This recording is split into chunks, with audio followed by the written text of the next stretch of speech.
Shalom à tous, Baruch Hashem. On reprend le Chok Emunah, Ashrenu Matov Chalkenu. On est déjà dans le Chelek Gimel. Et donc, on commence pour ceux qui suivent le cycle annuel, le 7 Iyar. On reprend le jardin de la foi. Donc, on est dans l'éducation des enfants. Apprendre comment éduquer ses enfants sous le regard de la Emunah. Eh bien, les amis, il y a 3 axes principaux dans l'éducation des enfants. Ça va être la prière, l'exemple personnel et la tchouva, se repentir par rapport à ce qu'on voit qui ne va pas chez nos enfants. Donc, le Rav nous dit, on voit ici qu'il y a 2 grands chemins dans l'éducation des enfants. Un premier chemin qui va être très général, c'est qu'en fait, qui va être commun à tout le monde, en général, que chaque parent, il doit investir du temps tous les jours, au moins 5 minutes, 10 minutes, tous les jours à prier pour ses enfants et pour les enfants d'Hachem. Il demandait à Kadosh Baruch Hu qui puisse conduire nos enfants dans le bon chemin, qui puisse les éloigner des mauvaises fréquentations, que c'est la chose la pire dans l'éducation, c'est que Chad Shalom, tu as beau faire tous les efforts, s'il y a une mauvaise fréquentation qui se lie à ton enfant, que tu nous en préserves, ça peut être la pire des choses et tout ce que tu as investi peut partir à l'eau. Donc, priez à Kadosh Baruch Hu qu'il éloigne de nos enfants. On espère que nous, on fasse le bon travail et qu'il éloigne les mauvaises fréquentations de tous les enfants du Ham Israël. Non seulement qu'il éloigne les mauvaises fréquentations, et qu'il éloigne nos enfants des mauvaises fréquentations. Et qu'il donne à nos enfants la sagesse, le discernement, la compréhension d'aller dans le bon chemin de la Torah, le meilleur chemin pour eux, qui puisse ouvrir le cœur de nos enfants à l'amour de la Torah, et qui puisse accéder nos enfants. Tout ça, c'est de la prière, d'accord, de demander à Kadosh Baruch Hu que nos enfants puissent acquérir chaque bon trait de caractère, etc. Et en plus de ça, les parents, ils devront travailler sur eux-mêmes pour s'arranger eux-mêmes, arranger leur trait de caractère personnel. Comme on l'a dit, que l'importance d'être un exemple personnel, un exemple vivant, une Torah vivante à la maison. Tu dois être, toi, le Sefer Torah à la maison. Tu dois être l'exemple de ce que c'est la Torah, combien c'est bon la Torah, combien c'est magnifique. Si je peux ressembler à mon papa, il ne faut pas que l'enfant il perde cette vision-là quand il devient adolescent, parce qu'il se rend compte qu'il y a une grande désillusion. On doit être un exemple personnel pour ses enfants. Et de toutes les manières, au moins, de demander à Kadosh Baruch Hu qu'on ne détruise pas nos enfants par nos mauvais traits de caractère, qu'on ne détruise pas nos enfants, qu'on ne les endommage pas leur psychisme à cause de nos mauvais traits de caractère. Tout ça, c'est fondamental et nécessaire pour l'éducation des enfants. Prier pour qu'ils réussissent et nous-mêmes pour s'arranger, afin d'être un exemple personnel. Tout ça, c'est lorsqu'il n'y a pas encore de problème sévère qui se réveille dans un des enfants. Par contre, le deuxième pendant de l'éducation, c'est lorsque, quand tu vois maintenant que tu décèdes, que Dieu nous en préserve, à travers nos enfants, qu'il y a quelque chose qui ne va pas, qui ressort, qui ne va pas. Ou là, la prière sur l'enfant ne va plus être suffisante. Il va falloir que les parents ils se réveillent à faire un travail personnel de teshuva, un travail personnel de repentir sur la faute ou sur le défaut que Akadosh Baruch Hu est en train de te faire allusion à travers tes enfants. Tes enfants, tu entends un enfant et à l'école, on a entendu que oh là là, cet enfant-là, il a parlé avec un autre enfant de choses qui ne sont pas très de sa noix, etc. Même si c'est subtil, toi, tu dois te dire ouais, pourquoi on me fait entendre que mon enfant, il a parlé de choses, etc. Et tout. Je dois travailler sur moi, sur ça, etc. Chaque parent, il doit détecter les allusions qu'Hachem lui fait à travers ses enfants. Et là, il doit se réveiller, le parent, à faire lui teshuva sur ce qu'Hachem lui fait voir chez ses enfants. Et à ce moment-là, on est sûr que le problème, lorsque tu vas le réparer chez toi, que tu vas prendre ça en travail personnel, que tu vas faire teshuva sur la faute quand on te fait allusion, et que tu pries pour tes enfants, tu peux être sûr que le problème, il va être véritablement réparé à la racine, puisque toi, tu es en train de faire ce qu'Hachem attend de toi, à travers ce qui te fait vivre dans ta vie. Il se trouve donc que c'est en fait que par la émouna, par la foi, les amis, que des parents, ils peuvent mériter d'éduquer leurs enfants comme il faut à 100%. Parce qu'ils voient dans chaque chemin de leur vie Akadosh Baruch Hu, et ils cherchent dans chaque chemin, dans chaque situation, le message qu'Hachem leur fait, quelle allusion Hachem me fait ici.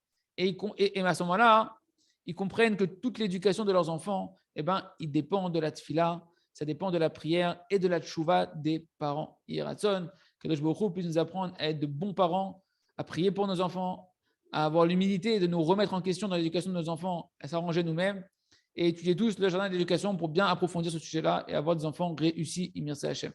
On continue avec le jardin des louanges. Dis merci et tu verras des miracles, mon ami. Ou bien cesse de te plaindre et tu verras des miracles. Dans un des cours que j'ai prodigué, nous dit le Rav, j'ai raconté un petit miracle que moi j'appelle un petit miracle, un katemchik, c'est-à-dire un petit miracle rikiki. C'est quoi? C'est que le Rav, une fois, il avait une plaie dans le doigt qu'il ne voulait pas cicatriser. une plaie qui lui faisait extrêmement mal, que depuis des semaines, elle ne voulait pas se cicatriser. Et qui était profonde, et à chaque fois, ça coulait du sang. De temps en temps, tac, le sang, il se remet à couler, etc. Et le Rav voit que c'était une coupure, qu'elle mettait trop de temps à cicatriser. Et un jour, un Shabbat, voilà que la plaie, elle se réouvre, il se remet encore à signer. Et le Rav, il s'est mis à réfléchir, il s'est dit, j'ai l'impression qu'on dirait que naturellement, elle ne pourra pas guérir toute seule cette plaie-là. Tous les jours, on se lave les mains, plusieurs fois par jour, on fait une tiat daïm, et on va aux toilettes, on se lave les mains, on se touche le corps, on se lave les mains. On ne peut pas mettre, on peut pas mettre dessus un pansement parce que pour les tiat daïm, etc. Et comme ça a travaillé Shabbat dans sa tête. Il dit, et ce Shabbat-là, quand j'ai fait mon heure d'Ilbod des doutes, bien évidemment, on fait tous notre heure d'Ilbod des doutes tous les jours pour réfléchir un peu à ce qu'Hachem il nous demande dans la journée. Il dit, j'ai remercié Akadosh Baruch Hu sur cette blessure que j'avais dans la main, dans le doigt. Mamash, j'ai remercié peut-être 1 minute Hachem. Merci Hachem que j'ai cette blessure qui ne veut pas cicatriser, etc. Et le lendemain, tu mamash, le doigt, la blessure, elle a disparu. Une cicatrisation totale, ad integrum, comme on dit dans le milieu scientifique. Mais Kitsour, elle a complètement disparu. Et moi, j'appelle ça un petit miracle, Rikiki. Pourquoi? Parce que cette blessure-là, mamash, elle me cassait la tête, elle me préoccupait. Et mamash, j'arrivais pas, je voyais pas comment elle pouvait guérir. Et en plus, là, j'ai pas eu besoin de faire un grand travail pour que ça guérisse. J'ai prié, j'ai remercié pendant 1 minute Akadosh Baruch Hu là-dessus. Mais malgré tout, ça reste un énorme miracle. Pourquoi? Parce que naturellement, j'ai vu que cette plaie-là, elle ne voulait pas guérir. Et je voyais que ça faisait des semaines qui passaient et que ça ne guérissait pas. Et dès que j'ai mérité de remercier, immédiatement, la blessure, elle est partie. Maman, quelques mots de remerciement et tout est parti. Et c'est ça qu'Hachem voulait en fait m'enseigner, il me dit Laura. Que je me renforce dans ma émouna, dans la providence d'Hachem, même dans les petits détails de la vie de tous les jours où là-bas on oublie de faire un lien avec Akadosh Baruch Hu. Là, dans ta petite blessure du doigt, tu t'es dit toi que tu as une blessure qui n'est pas cicatrisée parce qu'il y a un lien avec Hachem, tu as des fautes, Hachem, il faut que tu le répares. Et quand j'ai remercié, le remerciement, c'est la réparation du manque de émouna que je n'ai pas lié ce problème que j'avais au doigt à Kadosh Baruch Hu jusqu'à présent. Quand j'ai remercié, je l'ai relié à Hachem. Mon remerciement, c'est de la émouna. Et donc, le fait que j'ai mis de la émouna dans mon problème, c'est ça la teshuva, c'est ça le repentir que Hachem attendait de moi, que je rattache ce problème-là à Hachem. Et ce qui fait que cette petite blessure, elle a cicatrisé totalement. Il raconte que chacun il se renforce à remercier Hachem sur les bonnes choses, et même sur les mauvaises choses, et même sur les petits détails. Et bien Hachem, que chacun puisse voir des délivrances et nous raconter et se raconter les uns aux autres les délivrances de Hachem. Chazak. On continue avec le livre à travers champs et forêts pour faire remercier Hachem, notre heure d'Itbod des doutes tous les jours. Heshbon im emuna. On doit faire certes un bilan de ses pensées, paroles et actions quotidiennes, mais on doit le faire au regard de la foi. C'est pourquoi il me dit le Rav, la première chose que l'on doit savoir, mamash parfaitement, quand on commence, avant même de commencer à rentrer dans la tchouva que tu vas faire tous les jours dans ton heure d'Itbod des doutes, c'est que, écoute bien, tu viens faire tes chouvas, tu dois te rappeler une chose avant de commencer ton bilan. Hachem, ce n'est pas un tyran avec ses créatures. Hachem, il ne t'a pas créé pour te persécuter. C'est marqué, tous les jours, le mauvais penchant d'un homme, il se renforce sur lui. Et si Akadosh Baruch Hu ne te venait pas en aide, tu ne pourrais pas le vaincre. C'est marqué à plusieurs reprises dans la Gemara Akdosha. Le Créateur, lui, il sait que l'homme, ce n'est pas un ange. Il ne t'a pas créé comme un ange. Donc, quelle est la seule chose qu'Akadosh Baruch Hu, il te demande? Ou sur ça, sur chaque faute qu'une personne peut transgresser, que Dieu nous en préserve, Hachem, il va t'attendre sur une seule chose. Il attend de toi une seule chose. Pourquoi tu ne m'as pas demandé de l'aide? Pourquoi tu pensais que tu pouvais triompher tout seul de ton mauvais penchant? Ça, les amis, après chaque faute, Hachem nous pose cette question. La seule question qu'on va avoir à 120 ans, c'est cette question-là. C'est marqué dans la Gemara, si Hachem ne t'aide pas, tu ne peux pas le gagner. Alors pourquoi tu avais l'orgueil de croire que tu peux réussir sans Hachem? Et même maintenant que tu es tombé, que tu t'es déjà égaré, dans le sujet où tu t'es égaré, et que tu t'es égaré essentiellement, c'est quoi l'essentiel de la faute? C'est que tu n'as pas demandé à Kadosh Baruch Hu suffisamment qu'il te vienne en aide. Entends bien ce que je dis. C'est quoi l'essentiel de toutes les fautes? Il nous dit le Rav. C'est parce que tu n'as pas suffisamment demandé l'aide à Kadosh Baruch Hu et c'est à cause de ça que tu es tombé. Et maintenant que tu es tombé, Hachem dit, j'attends qu'une seule chose de toi, de ton échec. Une seule chose, j'attends de toi. Une seule chose, que tu prennes conscience que sans moi, tu ne peux pas réussir. Et toi, maintenant, tu viens, tu te culpabilises, etc. Ça ne s'appelle pas faire de la tchouva. Ta tchouva, elle doit être, je dois prendre conscience que sans Hachem, je n'arrive pas. Et donc, je vais augmenter le temps que je vais passer à demander l'aide à Kadosh Baruch Hu. Parce que Kadosh Baruch Hu, c'est important, les amis, parce que sinon, l'heure d'introspection, elle devient une heure d'autoculpabilisation qui nous éloigne encore plus d'Hachem qu'elle ne nous rapproche. Parce que tu es tombé parce que tu n'as pas demandé l'aide à Hachem. Donc, tu dois avoir conscience de ça. Parce que Kadosh Baruch Hu, lui, il sait très bien qu'un homme, il est fait de matière. Et qu'il est propice à la faute, qu'il peut tomber énormément. C'est pourquoi Kadosh Baruch Hu, il attend qu'une seule chose, il n'a qu'une seule accusation, entre guillemets, sur la tête d'un homme. Maintenant que tu es tombé, pourquoi tu ne reconnais pas que tu es tombé et tu ne demandes pas pardon? C'est tout ce qu'il me demande à Kadosh Baruch Hu. Viens devant moi, reconnais ta petitesse en moi. Parce que te demander à toi, mon fils, de ne pas fauter du tout, c'est impossible. Je sais que c'est impossible que immédiatement du jour au lendemain, tu cesses complètement de fauter. Par contre, de te demander, et c'est ça que je te demande chaque jour, à chaque fois que tu tombes, de faire tes chouvas et de venir avoir le courage de te repentir et de reconnaître que tu as besoin de moi et de demander pardon, ça c'est oui possible et ça oui j'attends de toi et ça j'exige de toi et sur ça il y a de la rigueur tant que tu ne viens pas faire tes chouvas tous les jours sur chaque faute dans laquelle tu es tombé. Et tu verras qu'avec la multiplication des jours et du temps que tu vas passer tous les jours à venir faire tes chouvas, reconnaître ta faute, reconnaître que tu as besoin de moi dans ton combat face à ton mauvais penchant. Et que tous les jours, grâce à cette prise de conscience, tu vas augmenter tes prières et me demander mon aide. Au final, tu recevras mon aide et tu ne fauteras plus. Les amis, retenez bien, à 120 ans, quand on va arriver, la seule chose qu'on va te demander sur toutes les avérotes, pourquoi tu ne m'as pas demandé de l'aide? Pourquoi tu n'as pas passé plus de temps à demander de l'aide à Kadosh Baruch Hu dans ta idée des doutes? C'est ça la seule accusation. Hachem, ce n'est pas un tyran, il nous connaît. Alors à nous d'accepter notre petitesse par rapport à Hachem et combien on est dépendant et qu'on a besoin d'Hachem. Et ça va s'exprimer cette conscience-là dans la prière, combien je vais demander à Hachem tous les jours une demi-heure de sortir d'un mauvais trait de caractère, d'un mauvais désir, etc. On continue, donc n'oubliez pas de faire votre idée des doutes, les amis. C'est la seule chose qu'on nous demande, reconnaître ses fautes et demander de l'aide à Hachem. On continue avec le jardin de la sagesse. Donc, on était dans le sujet du conte de Rabbi Nachman, du sage et du simple, et qu'on voyait combien le simple, il était attaché et il souffrait de ses vêtements, que ses vêtements, il voulait sortir du commun, avoir un vêtement que personne n'a, et puis si son vêtement après n'était pas comme il voulait, qu'il y avait un petit défaut, il était tout triste, etc. Donc, le Rav nous reparle de ça, et on va voir que c'est cette dimension qu'on apprend de Yosef, que la femme de Potiphar, elle l'a attrapé par son vêtement. Le Yetzer Hara, il y a un mauvais penchant très particulier qui est collé aux vêtements et à la tenue vestimentaire d'un homme. Comme Rabbi Nachman nous écrit dans Sirot Haran, dans l'enseignement 100 du Sirot Haran. Batit PC ou Bigdo. Et voilà que la femme de Potiphar, elle a attrapé Yosef Hatzadik par son vêtement. C'est quoi la femme de Potiphar? C'est le mauvais penchant. C'est le côté obscur, de l'autre côté le contraire de la Kedusha, qui attrape un homme par son vêtement, qui te casse la tête, qui te fait que tu passes du temps et que tu es préoccupé par ton apparence, par quel habit je vais mettre, etc.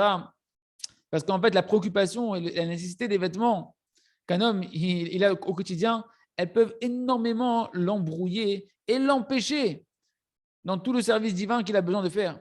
C'est ça que c'est une dire Rabbi Nachman, Batit Pesé ou Bibigdo, que la femme de Potiphar elle a attrapé par son vêtement à Yosef Hatzadik. Mais celui qui est sensible à son âme, que son cœur, il est fort pour Kadosh Baruch Hu, il ne fait pas attention à ses vêtements. Attention, on ne parle pas qu'il va avoir des vêtements qui vont avoir des taches, qui vont être déchirés, non.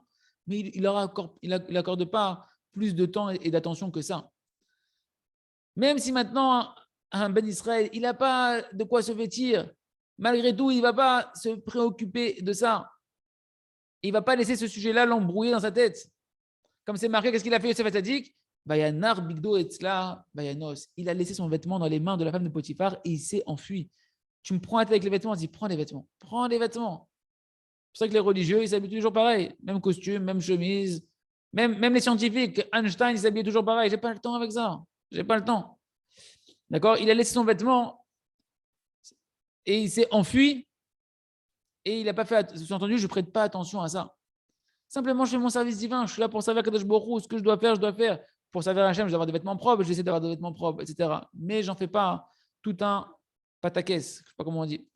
Et tandis que le Tam, le simple de notre histoire, le simple, le Tam Akadosh, lui, il allait complètement à l'opposé. Il allait, Mamash, comme on est en train d'expliquer ici, il allait comme ça. Lui et sa femme, ils avaient un vêtement, ils avaient un manteau qui était grossier, qui se partageait lui et sa femme. Et avec ce vêtement-là, il était heureux. Il laissait pas du tout cette situation qui gravitait autour de son vêtement l'embrouiller dans son service divin. Et même lorsqu'il avait besoin de mettre en avant un beau vêtement, mais choubad, honorable, pour un événement, etc., ou bien qu'il devait aller au Beth Knesset, à la synagogue, il ne laissait pas la notion du vêtement lui prendre la tête. Ah non, je ne vais pas à la synagogue, j'ai honte de mon vêtement, etc. Ça existe, les amis.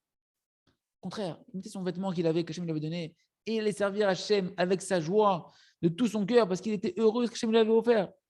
De l'autre côté, on voit que le sage, le chacham, lui, les vêtements, ça lui prend la tête. Au lieu d'être comme tout le monde, non, lui, il doit s'habiller avec des vêtements. Au lieu d'avoir des vêtements que tu passes inaperçus, qu'on ne fait pas attention à toi, non. Lui, il se fatiguait d'avoir un vêtement spécial, un vêtement comme lui voulait, un truc sur mesure qui n'existe pas, une marque que personne n'a, ou une couleur que personne n'a, etc. D'accord. Et c'était la cause de beaucoup de soucis pour lui. Parce que si jamais, au contraire, tu aurais dû, toi, le sage, t'entête pas là-dessus, habille-toi comme tout le monde. Tu n'aurais pas souffert de tous ces tracas dans ta tête. Et ça, c'est une grande erreur. Un homme, il doit vouloir extérieurement ressembler à tout le monde. T'inquiète pas, intérieurement, tu ressembleras jamais à personne. Personne ne te ressemblera. Tu es spécifique, tu es unique aux yeux d'Hachem. Hachem t'a créé avec un visage que personne n'est comme toi. Donc, cherche pas à te différencier extérieurement de tes vêtements. Tu es déjà intérieurement une richesse unique qui n'existe pas au monde. Alors, arrête de vouloir passer que monsieur différent de tout le monde extérieurement. Parce que cette volonté-là de vouloir transparaître comme étant différent aux yeux des autres, c'est de l'orgueil terrible. C'est pourquoi, Ken, les gens qui sont ra'achanim, les gens qui font beaucoup de bruit comme ça, Ken, qui veulent attirer l'attention et qui sont en train de déranger tous les gens qui sont autour d'eux, ça montre en vérité un trait d'orgueil à corriger. Parce que être particulier, être quelqu'un qui se différencie des autres, c'est que dans ton intériorité, dans les choses qui sont entre toi et toi-même, que personne ne connaît. Là-bas, tu dois savoir que oui, tu es différent, tu es particulier, tu as une neshama particulière avec une mission particulière, avec un chemin qui est particulier à toi. Là-bas, oui, tu dois chercher ton chemin personnel dans ton intériorité, dans ton travail personnel, dans ton service divin personnel, dans ta mission à toi. Arrête de te chercher ta particularité dans ton extériorité.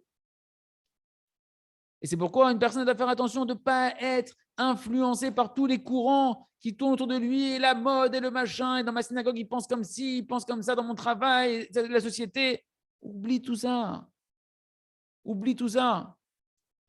Toi, tu dois regarder, est-ce que ce courant qui est autour de moi, est-ce qu'il est correct ou est-ce qu'il n'est pas correct par rapport à la vérité, par rapport à la morale, par rapport à l'éthique? Et à ce moment-là, je ne dois pas me laisser traîner par les moqueurs et les railleurs et les regards et qu'en dira-t-on, etc. Il dira-t-on que chacun se renforce dans cette richesse extraordinaire individuelle que chacun a à l'intérieur de lui et qu'on trouve lorsqu'on fait le travail du tam, de chercher qu'est-ce qu'Hachem attend de moi, de voir les points positifs que tu as en toi et de les mettre à contribution pour servir Kadosh Baruch Hu, et ainsi laisser tout le tracas des vêtements, tout le tracas de l'apparence et que je vais transparaître aux yeux des autres, le laisser de côté et garder une joie constante de Hachem. On continue avec le Sefer, on termine avec le Sefer Orada Shalzion Tahir. Donc, les amis, rappelez-vous que maintenant qu'on a appris qu'il faut, pour changer, travailler sa volonté une demi-heure minimum par jour sur un sujet spirituel que je vais crier là-bas de toutes mes forces pour changer, on a dit que pour travailler cette volonté-là, il faut étudier la Torah sur le sujet en question que tu veux changer. Il faut que tu construis ta connaissance pour attiser ta volonté. Comment on va faire pour rapprocher l'étude de la Torah de la bonne manière par rapport à ce qui est l'essentiel, c'est-à-dire de construire sa volonté de changer? Bien évidemment, déjà, il va falloir étudier la Torah en se concentrant sur un sujet, le sujet que tu veux changer. Prends plusieurs livres qui parlent de ton sujet que tu veux travailler, la colère, les yeux, la sniout, le fait de sortir de la petite argent, de la nourriture. Ken, Osfarim, Shoskim, ou bien tu vas prendre différents Sfarim qui vont parler de plusieurs sujets, comme les Sefer qui sont connus comme le Ochot Tzadikim, d'accord, Ochot Tzadikim, ou bien le Sefer Amidot de Rabbi Nachman, ou bien le Likutei Etzot de Rabbi Nathan, ou le Pele Yoetz de Rabbi Eliezer Papo, que son mérite nous protège, d'accord, ce sont des livres où là-bas, en fait, ils ont, ces tzadikim-là, résumé plein de grands sujets à travailler sur soi-même et ils ont amené plein de conseils qui jaillissent de la Torah pour t'aider comment travailler un sujet. Et tu vas prendre ces livres-là, par exemple, tous ces livres-là en même temps, et tu vas étudier que les chapitres qui traitent du sujet que tu veux te concentrer dessus pour changer. Et tu vas prendre maintenant un cahier, tu vas prendre un stylo, tu vas prendre ta petite règle et un crayon, et tu vas commencer à travailler ces sfarim-là, ces livres que tu as choisis, et le sujet que tu es en train d'étudier. Et tu vas le décomposer en plusieurs points. Première chose, tu vas, dans tous ces sfarim-là, prendre toutes les paroles qui sont des encouragements, qui te donnent l'importance du sujet que tu veux travailler. Deuxième chose, qu'est-ce que je gagne quand j'acquiers ce bon trait de caractère, quand je quitte ce mauvais désir, qu'est-ce que je gagne? Et tu les listes, tu les soulignes, tu les marques et tu les listes. Troisièmement, qu'est-ce que je perds si jamais je ne change pas ce trait de caractère ou si je n'acquiers pas ce bon trait de caractère? Quatrième point, quels sont les conseils pour pouvoir progresser dans ce sujet-là? J'ai compris que c'est bien. Maintenant, il me faut des conseils. Comment ça marche? Comment je vais réussir à mettre en application ça? Cinquième point, quelles sont les choses qui m'éloignent de pouvoir mériter d'acquérir ces traits de caractère-là? Sixième point que tu dois récupérer dans tout ce que tu vas étudier, faire des résumés, des définitions claires et pratiques qui vont te permettre de pouvoir continuer maintenant à travailler, à prier sur une définition claire que tu auras synthétisée à travers tout ce que tu as étudié. Les amis, le Rav vient de nous faire ici un résumé extraordinaire de comment étudier la Torah pour la mettre à contribution de faire avancer d'Hachem et savoir transformer la Torah en une Torah de vie, en une Torah qui va être un mode d'emploi pour avoir construit sa volonté et après crier de toutes ses forces à Hachem de pouvoir accomplir ce que la Torah m'a demandé, que j'ai compris que c'est clair comme de l'eau de roche, que ce chemin-là, il est bien pour moi, et que ce chemin-là, c'est la mort pour moi. Et donc, ce qu'on a étudié et ce qu'on aura délimité, même Gam et Samem et Sefer Besha Shomed, au moment où tu es en train d'étudier dans un livre, c'est le moment de surligner. C'est le moment au même moment où tu étudies, tu recopies dans le cahier, etc. Et tu dois rajouter en plus de ça après des exemples personnels. Tu dois réfléchir dans ton esprit de rendre vivant ces notions que tu as glanées à droite et à gauche. Et tu vas t'écrire pour toi-même ce que tu as compris, les nouveautés qui sortent de l'étude que tu as fait et rajouter d'autres chidushim, d'autres livres, etc. que tu vas lire en chemin. Et à chaque fois, tu reportes sur ton cahier toutes les informations et tu les réagences. Et tu vas à chaque fois comme ça pouvoir construire un nouveau regard sur le sujet que tu veux travailler. Et pareil, les prières que tu vas commencer à faire dessus, les paroles, les belles paroles que tu vois qu'Hachem t'a envoyées dans ton service de vouloir changer, tu vas les écrire aussi. Comme Rabbi Nachman, c'est marqué sur Rabbi Nachman de Breslev, que son mérite nous protège, dans Chiffré Haran, enseignement 11. Il nous dit, Rabbi Nathan, au propos de Rabbi Nachman, combien de fois il parlait devant Akadosh Baruch Hu, Rabbi Nachman de Breslev, et il avait des paroles extraordinaires qui sortaient de son cœur. Akadosh Baruch Hu lui avait envoyé des bons arguments, etc., des belles prières qui étaient bien organisées, etc., qui lui plaisaient à ses yeux, et il les écrivait pour ne pas les oublier, afin qu'il puisse s'habituer à les répéter encore une autre fois et encore une autre fois, parce qu'aujourd'hui, mon cœur s'est éveillé, j'ai eu des belles paroles, marque-les, tu pourras les refaire, ces prières, tant que tu en as besoin. Et comme ça, Rabbi Nachman, il a enseigné à faire aux autres, comme on voit dans Sirot Haran, enseignement 145, il nous dit là-bas, Rabbi Nachman, c'est bien d'écrire pour soi-même ses propres prières. Et donc, c'est bien de s'écrire à soi-même des petits papiers comme ça, de rappel, de prendre des phrases fortes de ton étude et de les transformer comme ça maintenant en prière, de les transformer même en chansons. Une fois, vous avez vu le Rav Arouche qui chante des paroles de Emouna, etc. Pourquoi? Pour que ça reste un travail constamment, que je le chante, que je prise dessus, que ce soit quelque chose qui soit vivant à l'intérieur de moi durant toute la journée et que je puisse avoir cette volonté qui soit un feu ardent et qui m'aide ainsi à recevoir l'aide divine pour aller dans le chemin que je veux aller. Comme on l'a dit, dans le chemin dans lequel un homme il veut aller, du ciel, on le conduit. Il y a personne qu'on puisse aller que dans la volonté de Kadosh Baruch Hu, avoir une volonté forte et puissante et recevoir l'aide d'Hachem, Chazak, ve nitrazek.